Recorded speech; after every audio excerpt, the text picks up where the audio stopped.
Hair looks perfect. Holly, welcome back to your home away from home. Here we've seen you in some of the biggest fights, headlining, MGMs, all that good stuff. How does it feel to be back? How's this summer Vegas heat treating you?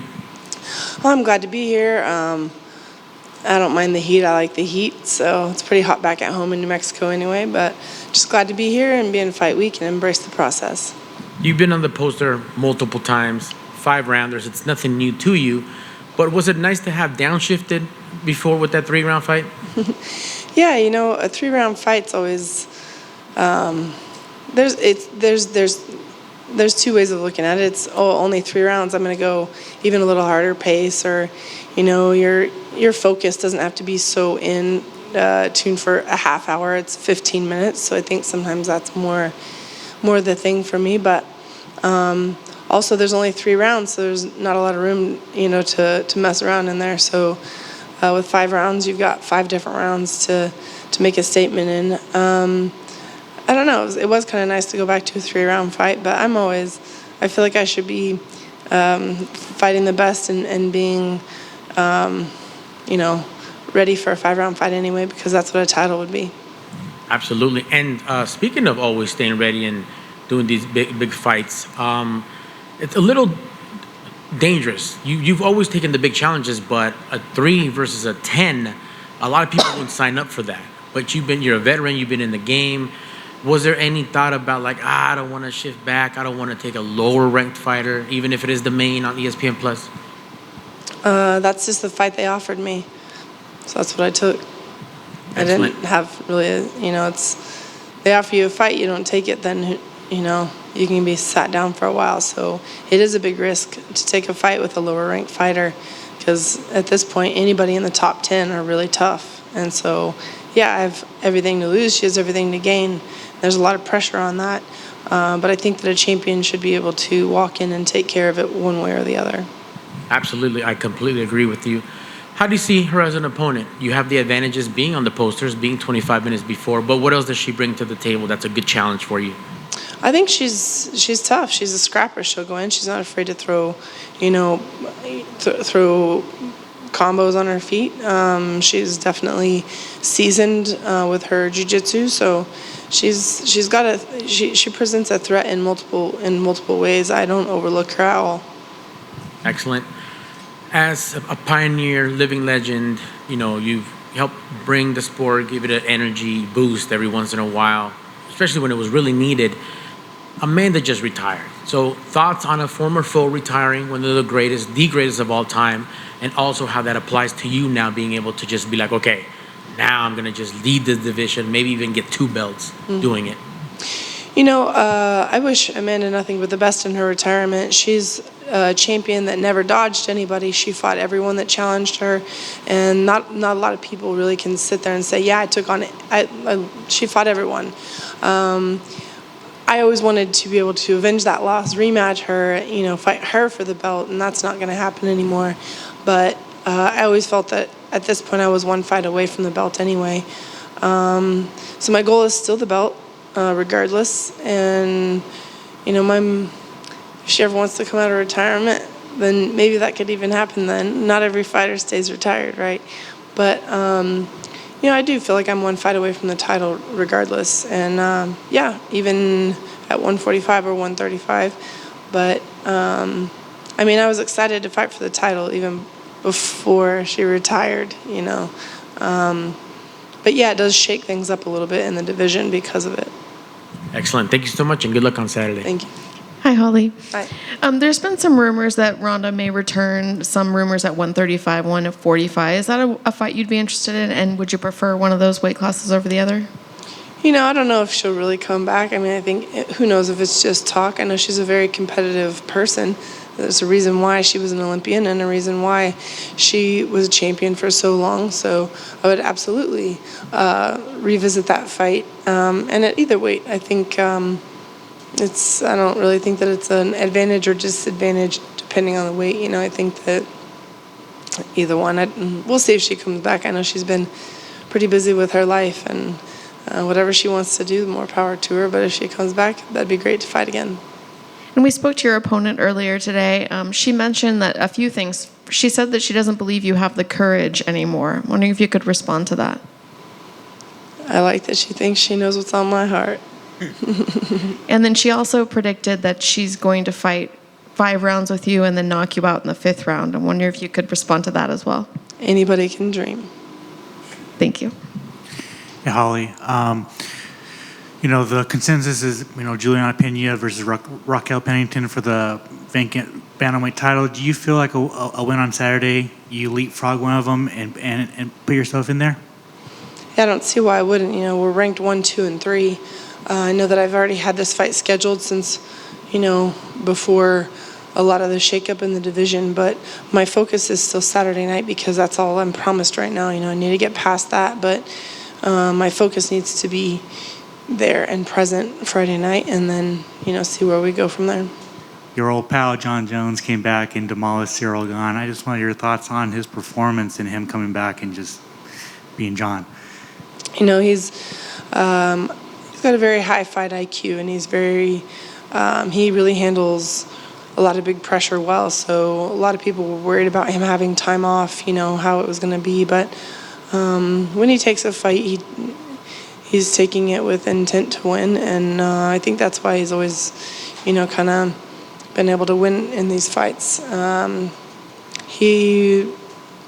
He's a very smart fighter and a very talented fighter, so I don't think it was a surprise for him to come back and be able to win, dominantly. Awesome. Thank you. Do you think any win gets you that title shot, or do you think it needs to be a knockout? I know Myra was saying that she feels that only a knockout of you would be able to give her a title shot. Do you feel like any win, since you're a lot closer to the top, do you think any win propels you to that potential, or do you need a nice definitive finish of her? Her and I are definitely in different positions right now, but and that is the risk with taking a fight with someone who isn't ranked, as high. Like I said, she has everything to gain. I have everything to lose. So, a loss to her takes me a big step back and puts her a big step forward. I'm very aware of what's in front of me. But we still got this fight Saturday night, and the unknown is out there. I always am looking for a big win and win in big fashion. I mean, I don't even in the gym, I don't want to lose a single round to my teammates, much less when I'm fighting someone who's trying to take my spot at, and use this fight to, push themselves forward. So I have a big pride and ego in a good way that it's competitive. But I always want to win in big fashion. But my goal is to go in there and just focus and take it round by round. And if it takes 5 rounds, it takes 5 rounds. And if it's sooner, it's sooner. And I know your style is very unique, a lot of movement. And when I tried to ask her if she was able to bring somebody in to try to mimic that style, she just referred that her current coach is the one that had to act as you.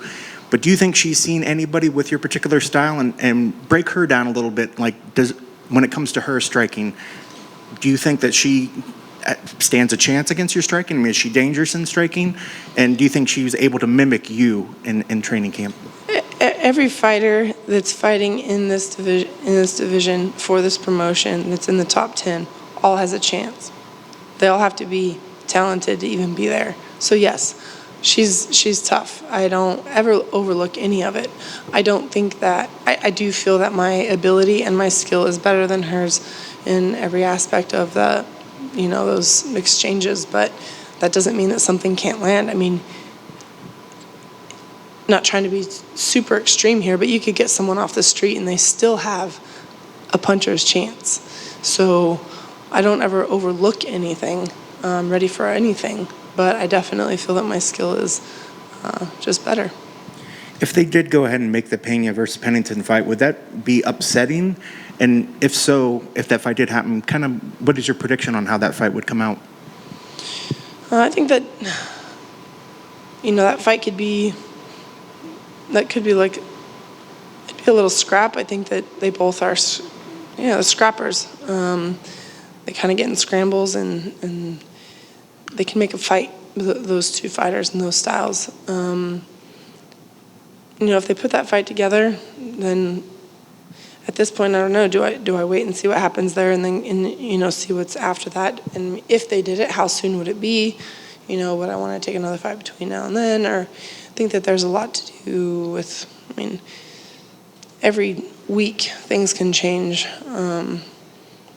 From 6 months ago to now, you look at where rankings are and what fights have been put together. So I don't really put too much into it, one thought. I just kind of want to get through this fight and just kind of see how everything unfolds.